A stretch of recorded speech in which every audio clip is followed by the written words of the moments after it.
Boa tarde a todos. Refletindo sobre aquilo que se passou esta tarde e sobre aquilo que falamos hoje, temos de refletir sobre isto. Os mandatos autárquicos em Portugal, geralmente, atingem o limite dos mandatos consecutivos, ou seja, um Presidente de Câmara eleito é geralmente eleito por 3 mandatos de 4 anos, 12 anos. Isto sucede de tal maneira que tivemos de fazer uma lei para limitar os mandatos autárquicos.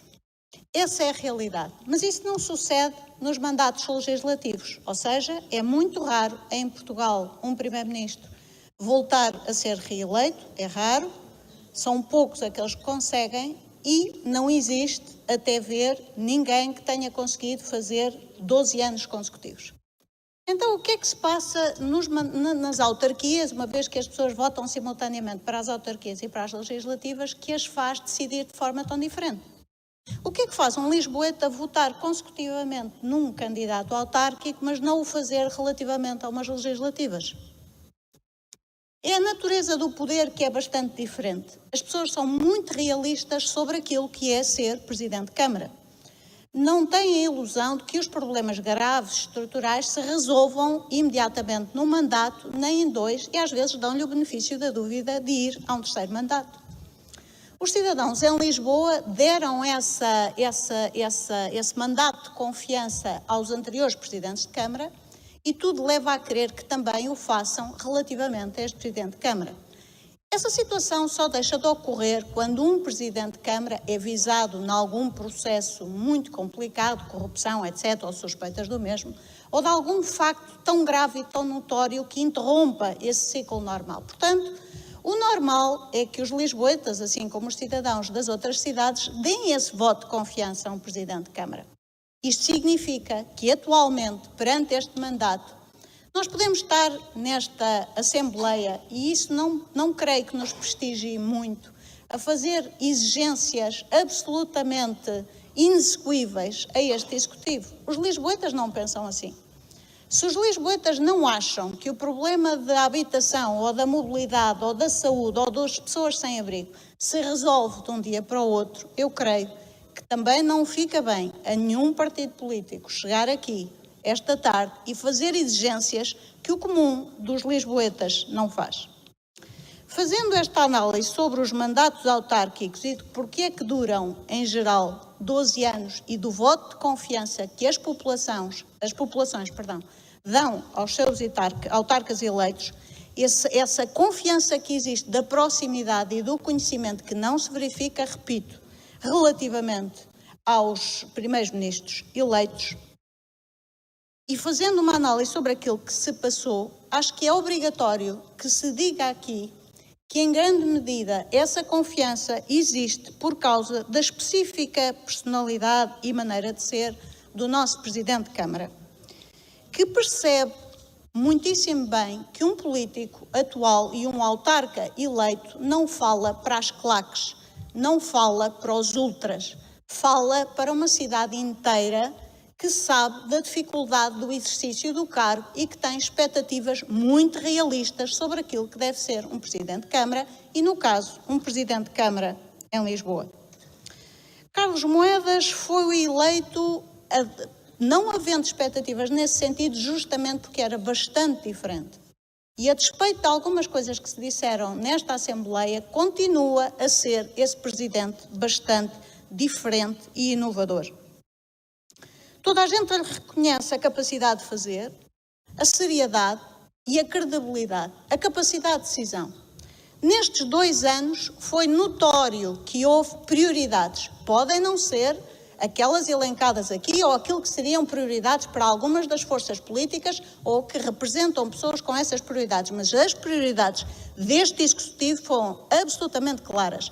Em 2 anos, as prioridades dos novos tempos foram a habitação, a mobilidade, a saúde e a baixa de impostos. Essas são as prioridades deste Executivo. Ao mesmo tempo que levou a cabo a empreitada com imenso sucesso das Jornadas Mundiais da Juventude e que está em curso o plano de drenagem. Escusado será dizer, a envergadura, quer do plano de drenagem, quer das Jornadas Mundiais da Juventude, colocando ao mesmo nível que essas prioridades de habitação, mobilidade, saúde, baixa de impostos.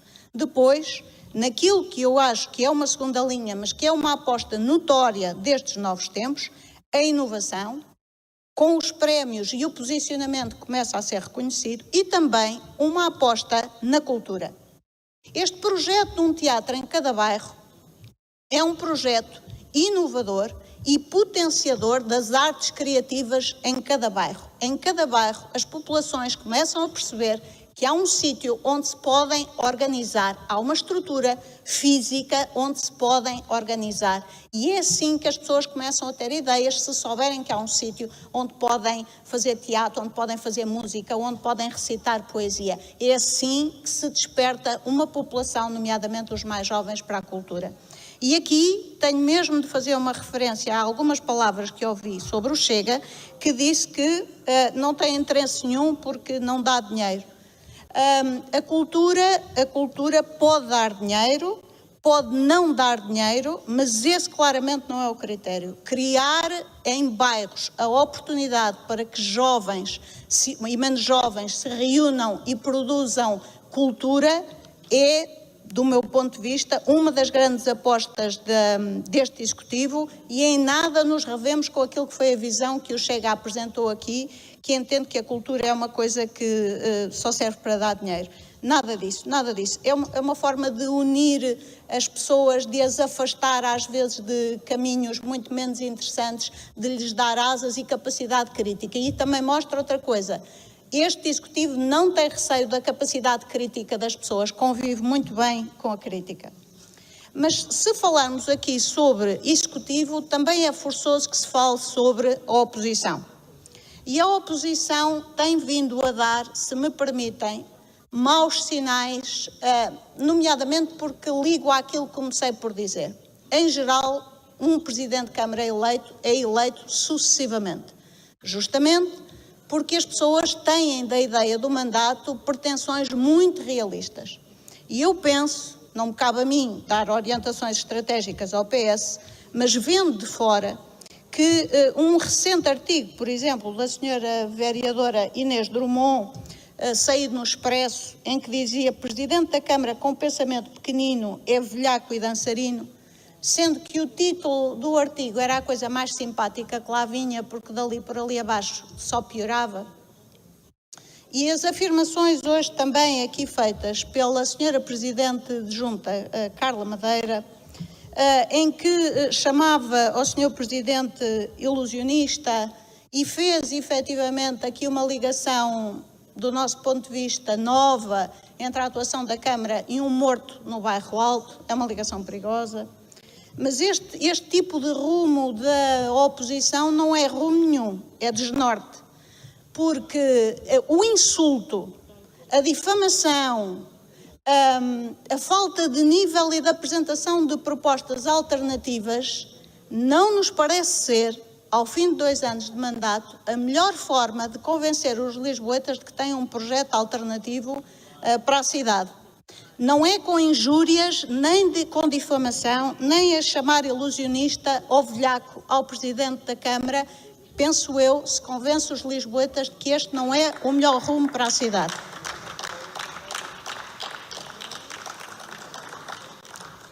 Também não me parece ser a melhor via terem como lema de que a cidade está cada vez pior. Esta é uma forma de atuar que as populações não entendem. Vamos ver se nos entendemos sobre uma coisa. A cidade de Lisboa está sempre melhor, porque a evolução é sempre positiva, de uma forma geral, não é? O tempo leva, e os meios e os recursos poderosos de impostos que são cobrados para investir na cidade levam a que isso suceda dessa forma. Se o PS chega a esta casa e diz que a cidade está cada vez pior, que é exatamente o mesmo que o Chega diz, que é um partido de protesto, diz, em que é que se diferenciam? Ou se o PS chega a esta casa e diz que de repente a cidade tem um problema de segurança que não tem, porque os rankings mostram que não tem, E se o Chega também diz que é esse o problema da cidade, estão demasiado parecidos, mas isso também significa que por esta via o PS vai levar o caminho do Chega, ou seja, bastam-se com ser um mero partido de protesto e abdicam de ter um projeto alternativo para Lisboa, disse.